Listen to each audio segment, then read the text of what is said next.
Michael Shikha Niketan Higher Secondary Government-sponsored co-ed English medium school has taken an excellent initiative of teaching and make our students learn day-to-day lessons through audio and video in our YouTube channel. Teachers of all the subjects are working hard to enhance these online classes in the midst of this pandemic situation. It is a request to all the teachers, students and guardians to click the bell icon and subscribe our channel.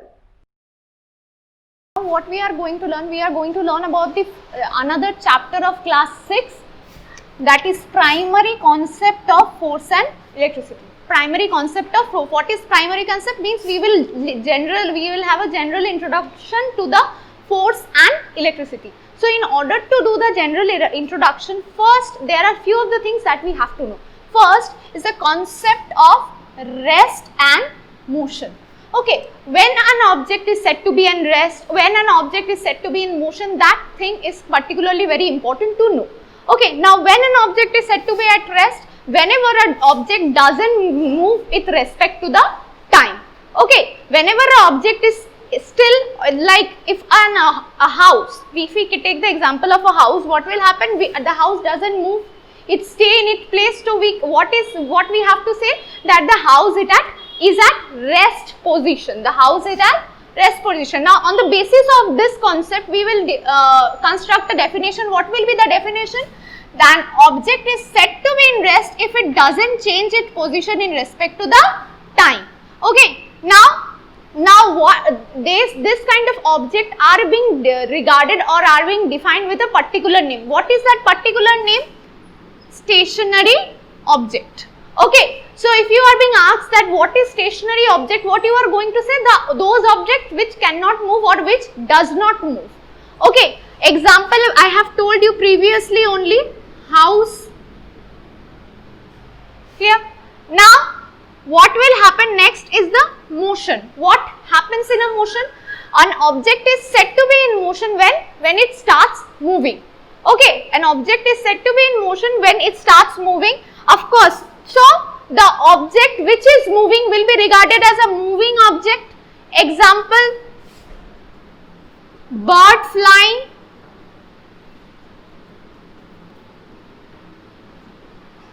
Example, bird flying. Okay, now on the basis of these two concepts, we can take a general example. What is that general example? Everybody has traveled in a train. What happens in a train? Whenever we are sitting inside the moving train, we feels like that the object or the things that are outside the train are moving in a opposite direction. But the person who is present outside the train, that person seems to be thinking or seems to be seeing that we are moving. Okay, he is saying that we are moving in the opposite direction than him. Okay, than his position. Similarly, whenever you are sitting inside the train, all the person who are sitting inside along with you will be considered as a stationary because you cannot see them moving.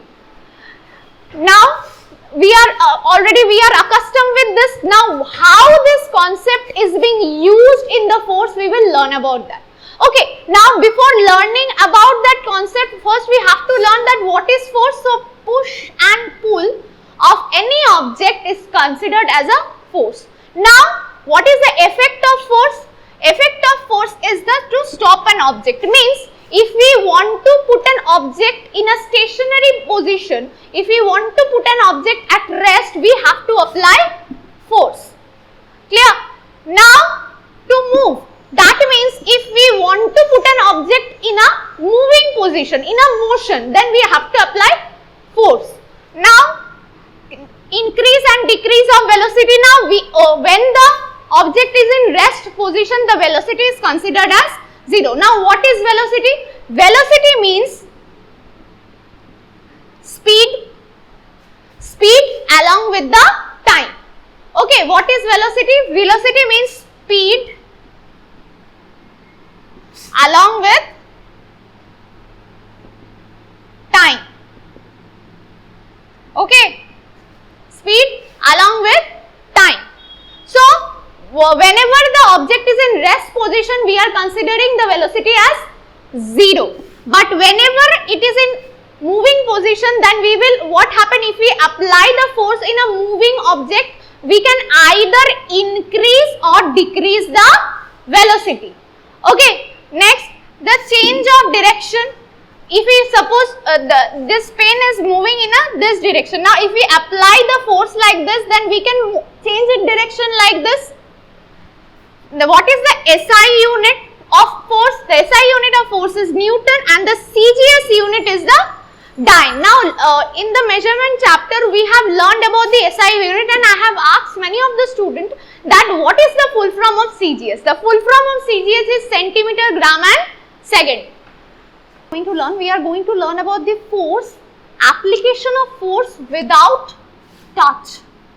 Okay, application of force without touch. Now, what happens over here, that the first example that or first application is magnetic force. Now, if everybody has seen what happens in a magnetic force, in the case of the magnetic force, the iron get attracted towards the magnet without any touch. We don't have to push the iron towards the magnet. Okay, another one is the gravitational force. In case of gravitational force, what happens? That the ball, if we throw a ball like this or if we throw a pen like this, it will automatically falls towards the earth. We don't have to put it on the earth by our hand.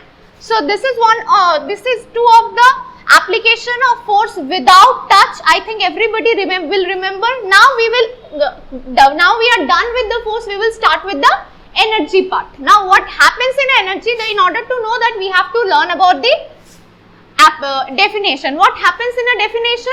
That first, the energy is the ability to do work. Whatever work we do the work with the help of the energy. Okay, now the energy is being divided mostly into or commonly into three types. What are the three types? Number one is kinetic. What happens? Whenever the energy is gained from a moving object. Okay, suppose a bus is moving. Okay, a bus is moving. So, while moving, it will gain a energy. Okay, and this kind of energy is called the kinetic energy. The example is sailing of the boat. Because of the kinetic energy, the boat can move forward. Next is the potential energy. What happens in a potential energy? The object store energy as a result of its position. Means, suppose this is example is the bucket. Now, what happens in a bucket? Now, suppose the bucket is being put from this position. So, it will gain more energy than the bucket put on this position. Clear? Means the more higher you will put the bucket, the more energy gain will occur. Next is the mechanical energy. What is mechanical energy? The combination of kinetic and potential energy. The combination of kinetic and potential energy is the mechanical energy. What is the example? Ball. Now, in a bowling ball, what happens? That the movement of the bowling is done with the help of the kinetic energy. As we know that the moving object gains the kinetic energy and the displacement of the ball is occurring because of the potential energy. Okay. Now, we are done with this. We will do the next part of the chapter in the next part. Okay. Thanks for watching. Leave a like and comment. Subscribe. And do share the video among your friends.